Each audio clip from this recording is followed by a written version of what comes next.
Hello friends, welcome to Tamil mini facts channel. வித்தியாசமான உணவுகளை try பண்றது நம்ம எல்லாருக்குமே ரொம்ப பிடிக்கும். அது ஸ்ட்ரீட் ஃபுட்டா இருந்தாலும் சரி, இல்ல பெரிய ரெஸ்டாரண்ட்ல இருக்கிற ரொம்பவே வித்தியாசமான உணவுகளா இருந்தாலும் சரி, நம்ம எல்லாத்தையும் ட்ரை பண்ணி பார்ப்போம். இந்த வீடியோல இன்டர்நெட்ல ரொம்பவே வைரலான ஃபுட்ஸ பத்தி தான் பார்க்க போறோம். இதுல டான்சிங் நூடுல்ஸ்ல இருந்து மிகப்பெரிய பாத்திரத்துல 2 டன் சூப்பை தயாரிச்ச உணவு திருவிழா வரைக்கும் பல இன்ட்ரெஸ்டிங்கான வீடியோஸ் உங்களுக்காக காத்துட்டு இருக்குது. சோ வீடியோவை கடைசி வரைக்கும் ஸ்கிப் பண்ணாம பாருங்க.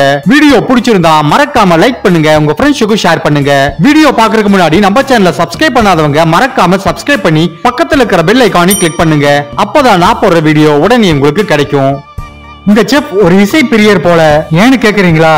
இவர் உணவு சமைக்கிறதே ரொம்பவுமே வித்தியாசமா செய்யறாரு. அவரு அதை இசையோட கலந்து செய்யறாரு.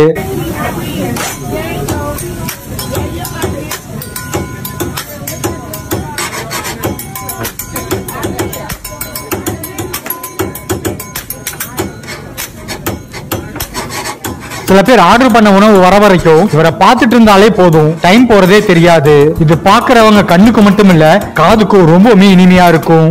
தந்தூரி ரொட்டியோட ப்ரிப்பரேஷன் நம்ம எல்லாத்துக்குமே தெரியும். அது ரொம்பவுமே வித்தியாசமான முறையில அடுப்புக்குள்ள தலையை விட்டு இவர் பண்றாரு. செய்யற முறை மட்டும் இல்ல, பாக்குறதுக்கும் இந்த பிரெட் வித்தியாசமா இருக்கும். இதுக்கு பேர் தான் சமர்கந்த் பிரெட். இந்த ஒரு பிரெட் உஸ்பெகிஸ்தான்ல ரொம்பவுமே ஃபேமஸ். இதோட செய்முறை ரொம்பவுமே வித்தியாசமா இருக்கும். மாவை பதப்படுத்தி அதை இந்த மாதிரி வித்தியாசமான ஷேப்ல உண்டாக்கி தந்தூர் அடுப்போட உள்பக்கத்துல ஒட்டி வைக்கிறாங்க. இவ்வளவு பெரிய ரொட்டி வெந்து வரும்போது வெளிப்பக்கம் கிறிஸ்பியாகவும் உள்பகுதி ரொம்பவுமே சாஃப்டாகவும் கிடைக்குது. நம்ம ஊர்ல டீ போடும்போது சில மாஸ்டர்ஸ் ரொம்பவே வித்தியாசமா போடுவாங்க. அதே மாதிரி தாய்லாந்துல சாட்டி சாக்குங்கிற மார்க்கெட்ல இருக்கிற இந்த டீ மாஸ்டர்ஸ் டான்ஸ் ஆடிக்கிட்டே டீ போடுவாங்க. வித்தியாசமா இந்த மாதிரி டீய மேலையும் கீழையும் ஆத்தி அவங்க சுத்தி சுத்தி அந்த டீய போடுறது பாக்குறதுக்கு பிரமிப்பா இருக்கு. அதுல இருந்து ஒரு துளி கூட சிந்தாம அவங்க செய்யறதுதான் அதுல ஆச்சரியமான விஷயம். டக்குனு இதை நம்ம பார்க்கும்போது ஏதோ துணியை ஸ்டிச் பண்றதுக்காக நூல்களை காய வைக்கிற மாதிரி இருக்கும். ஆனா சைனால இந்த மாதிரி ஒரு இடத்த நம்ம சர்வசாதாரணமா பார்க்க முடியும். இது என்னன்னு கேட்டீங்கன்னா, இவங்க இங்க நூடுல்ஸா தயாரிச்சிட்டு இருக்காங்க. இதை அவங்க அங்க தொங்க விடும் போது எந்த அளவுக்கு அந்த நூடுல்ஸை இழுத்து ஸ்ட்ரெச் பண்ண முடியுமோ அந்த அளவுக்கு இழுத்து ஸ்ட்ரெச் பண்றாங்க. அதற்காக ஒரு குச்சிய நூடுல்ஸ் கரையில விட்டு அதை இழுத்து ஸ்ட்ரெச் பண்றாங்க. ஒரு நபர் மேல பிடிச்சுக்கிறாரு, இன்னொரு நபர் கீழே அதை வேகமா இழுத்து அடிக்கிறாரு. இப்படி செய்யும் போது அந்த நூடுல்ஸ் தேவையான நேரத்துக்கு வருது. இப்படிதான் சீனால நூடுல்ஸ் ஆனது தயாரிக்கப்படுது. ஏன்னா நூடுல்ஸ் சைனாவோட ஒரு முக்கியமான உணவு வகை. நம்ம ஊர்ல கிரில் சிக்கன் ப்ரிப்பேர் பண்றத நம்ம எல்லாருமே பார்த்திருப்போம். ஆனா இங்க பாருங்க, அவங்க சிக்கனை ரொம்பவுமே வித்தியாசமான முறையில கிரில் பண்றாங்க. அது ஒரு மிகப்பெரிய ராட்டினத்தையே உருவாக்கி அதற்கு கீழே நெருப்ப மூட்டி அதிக அளவுல சிக்கனை கிரில் பண்றாங்க. சிக்கனை மட்டுமானு கேட்டீங்கன்னா இல்ல, பலவித இறைச்சிகளை இந்த மாதிரி பெரிய ராட்டினங்களை உருவாக்கி அவங்க கிரில் பண்றாங்க. இதை பாக்குறதுக்கு ஆச்சரியமாக தான் இருக்கு. உலகத்துல பல ஃபுட் ஃபெஸ்டிவலா பார்த்திருப்போம். அந்த மாதிரி சைனாவில் நடந்த ஒரு பிக்கெஸ்ட் சூப் பிரிப்பரேஷன் தான் இது. கிட்டத்தட்ட 150 ஸ்கொயர் ஃபீட் அளவுள்ள மிகப்பெரிய பாத்திரத்துல 2 டன் அளவுக்கு சூப்பை ப்ரிப்பேர் பண்றாங்க. அத அங்க இருக்கிற மக்கள் எல்லாத்துக்கும் ஃப்ரீயாவே கொடுக்கறாங்க. இத ஒரு ரெஸ்டாரண்ட் அவங்களோட பிராண்டோட ப்ரமோஷனுக்காக இந்த ஃபுட் ஃபெஸ்டிவலை பண்றாங்க. ஜப்பான்ல மட்டுமே கிடைக்கும் இந்த ஒரு ஸ்ட்ரீட் ஃபுட் கண்டிப்பா உங்களை வியக்க வைக்கும். நீங்களே பாருங்க, இந்த சிறிய ஒரு உருண்டை எவ்வளவு பெருசாக போகுதுன்னு. ஒரு ஸ்வீட்டான மாவை பசைஞ்சு அது மேல வெள்ளை எல்ல போட்டு எண்ணெயில இந்த மாதிரி பொரிச்செடுக்கிறாங்க. அது எண்ணெயில போடும்போது மெதுவா அது பெருசாகிட்டே வருது. கடைசியில அது எவ்வளவு பெருசாகுதுன்னு நீங்களே பாருங்க. ஒரு ஃபுட்பால் சைஸுக்கு அது ஒரு மிகப்பெரிய உருண்டையா மாறுது. இந்த வடிவத்துக்கு கொண்டு வரதுக்கு அதை ப்ரிப்பேர் பண்றவங்களுக்கு ரொம்பவுமே பொறுமை அவசியம். இந்த ஒரு ஸ்ட்ரீட் ஃபுட்டை அவங்க கருப்பு நிறத்திலையும் ப்ரிப்பேர் பண்றாங்க. என்னடா இவரு கயிறை வச்சுக்கிட்டு உணவகத்துல ஏதோ டான்ஸ் ஆடிட்டு இருக்காருன்னு நினைக்காதீங்க. சைனால இருக்கிற ரொம்பவுமே ஃபேமஸான ஒரு ஸ்ட்ரீட் ஃபுட் தான் இது. இதுக்கு பேர் தான் டான்சிங் நூடுல்ஸ். வாடிக்கையாளர்களை கவர்றதுக்காக சைனால ரொம்பவுமே வித்தியாசமான முறையில இந்த நூடுல்ஸ ப்ரிப்பேர் பண்றாங்க. சைனால இந்த மாதிரி நீளமான நூடுல்ஸ டான்ஸ் ஆடிக்கிட்டே அவங்க ப்ரிப்பேர் பண்றாங்க. அதனால மக்கள் இந்த மாதிரி வித்தியாசமான ஒன்ன பாக்குறதுக்காகவே அந்த ரெஸ்டாரண்ட்டுக்கு அதிக அளவுல போறாங்க. சின்ன வயசுல பஞ்சு மிட்டாயை நம்ம ரொம்பவுமே விரும்பி சாப்பிடுவோம். இப்பவுமே அது பல பேருக்கு ஒரு ஃபேவரட்டான ஒரு உணவாக தான் இருந்துட்டு வருது. அதை நம்ம வேற வேற கலர்ல சாப்பிட்டுருப்போம், ஆனா ஒரே ஷேப்ல தான் இருக்கும். ஆனா அதே பஞ்சு மிட்டாயை இவங்க ரொம்பவுமே வித்தியாசமான ஃப்ளவர் ஷேப்ல உண்டாக்குறாங்க. இதற்கு தனியாக ப்ரொஃபஷனலா அவங்க ட்ரைனிங்கும் எடுக்கிறாங்க. பல வித்தியாசமான ஷேப்ல இந்த பஞ்சு மிட்டாயை அவங்க தயாரிச்சு கொடுக்கறாங்க. அது பாக்குறதுக்கு அழகாகவும் பிரமிப்பாகவும் இருக்கு. சீனாவோட ஸ்ட்ரீட் ஃபுட்ல ரொம்பவுமே ஃபேமஸ் ஆனதுதான் இந்த பூமராங் பிரெட். இங்க அந்த கடைக்காரர் மாவை வட்ட வடிவமா உண்டாக்குறாரு. அந்த மாவை பெரிதாக்கி அது காத்துல தூக்கி வீசுறாரு. அது பூமராங் மாதிரி அவர்கிட்டயே திரும்பவும் வருது. ரொம்பவுமே வித்தியாசமான முறையில இத பண்றதுனால குழந்தைகளும் மற்றவர்களும் இத ரொம்பவுமே விரும்பி பாக்குறாங்க. மோச்சிங்கிறது ஜப்பான்ல தயாரிக்கப்படுற ஒரு பாரம்பரியமான ரைஸ் கேக். இந்த ரைஸ் கேக் ரொம்ப இனிப்பாகவும் டேஸ்டாகவும் இருக்கும். அதற்கு முக்கியமான காரணம் அந்த கேக்கோட ப்ரிப்பரேஷனே ரொம்பவுமே அட்ராக்டிவா இருக்கும்.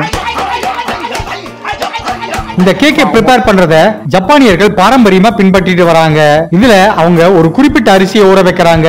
அதற்கப்புறம் அந்த அரிசிய பெரிய மர உரல்ல போட்டு வித்தியாசமான உலக்கைகளை கொண்டு தொடர்ந்து அடிச்சுக்கிட்டே இருக்காங்க. அத அவங்க ப்ரிப்பேர் பண்றத பாக்குறதுக்கு ரொம்பவுமே வித்தியாசமாகவும் ரசிக்கக்கூடிய வகையிலயும் இருக்கும். ரொம்பவுமே சூடான பாத்திரத்தை தூக்குறதுக்கு நம்ம கொஞ்சம் பயப்படுவோம். ஏன்னா அது நம்ம சுற்றுமோ, அது நம்ம மேல விழுந்துருமோங்கிற பயம்தான். ஆனா சில பேர் இதை ரொம்பவுமே அசால்ட்டா செய்யறாங்க. அதுலயும் குறிப்பா இந்த சின்ன பையன் எவ்வளவு அழகா அதை செய்யறான்னு பாருங்க. இந்த லேடி ஒரு படி மேலேயே போய் டான்ஸ் எல்லாம் ஆடி அந்த பாத்திரத்தை சுத்தி குக் பண்றாங்க.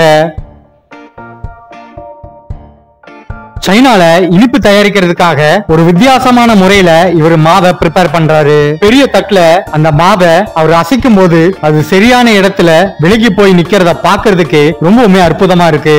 இதற்கு அவரு ரொம்ப நாள் கண்டிப்பா பிராக்டிஸ் பண்ணிருக்கணும்.